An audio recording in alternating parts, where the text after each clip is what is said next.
এ আপু বাচ্চা বসে ফল অর্ডার দিল, আপুটি ফল নিল আর আপু দাঁড়িয়ে রইলো। বলল কত টাকা দিতে হবে, বললো 200 রুপি টাকা দেন। দাঁড়াও 400 রুপি টাকা তোমাকে দিচ্ছি। আপুটি দাঁড়িয়ে রইলো। আর তখন আপু তার বান্ধবী বললো, দেখ কতগুলা ফল, মাত্র 200 রুপি টাকা, আমি বলেছি 400 রুপি টাকা দেবো, দাঁড়িয়ে থাকো।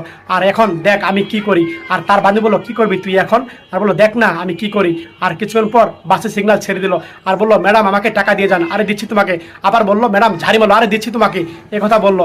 আর আপুটি দাঁড়িয়ে রইলো, বাস চলে যাচ্ছে। আপু বললো, ম্যাডাম বাস চলে যাচ্ছে, আমাকে টাকা দিয়ে যান, টাকা দিয়ে যান, বারবার বলছে, কিন্তু ম্যাডাম কোনো কথাই ছিল না। বাস চলে গেল আর আপু বাসটাকে ধরতে পারলো না, দাঁড়িয়ে পড়লো আপু।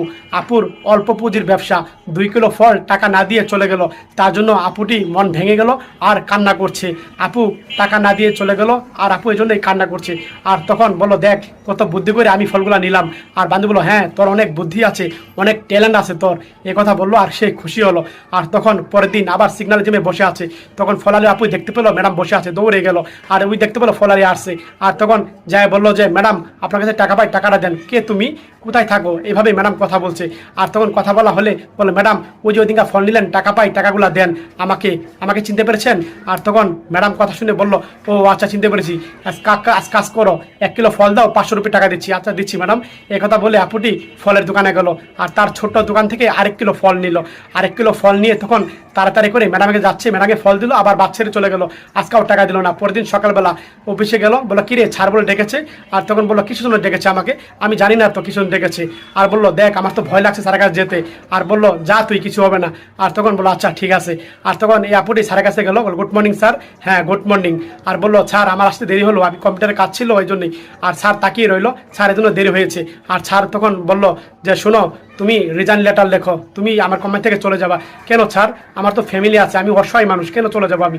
আর তখন স্যার কথা বললো, তুমি অসহায় না, তুমি অসহায় মানুষকে ঠকিয়ে বেড়াও, তুমি আমার কোম্পানিতে ঠকাবা না, কোনো গ্যারান্টি আছে? তোমার ব্যাকগ্রাউন্ড রেকর্ড আমি সবই জানি। এইভাবে কথাগুলো বললো স্যারে। আর তখন স্যার কথাগুলো বলছে, মনোযোগ সহকারে শুনছে আপুটি। আর তখন স্যার এক পর্যায়ে কথাগুলো বললো। আর তখন স্যারটা কল্পনা দেখালো।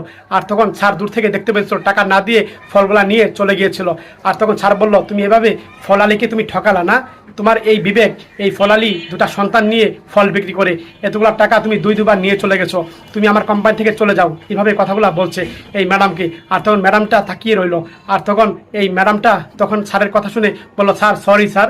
আর তখন বললো যে, সরি আমাকে বলো না, সরি বলো এই ফলালু আপিকে। এইভাবে বলছে। আর ফলালু আপু যদি তোমাকে মাফ করে দেয় তাহলে আমার কোম্পানিতে তোমার আবার চাকরি হবে। এইভাবে স্যারের কথাগুলো এই আপুকে বলে দিল। আর তখন বললো, তুমি এখন আমার কোম্পানি থেকে চলে যাও, আর চলে যাবা, আর কখনো আসবা না।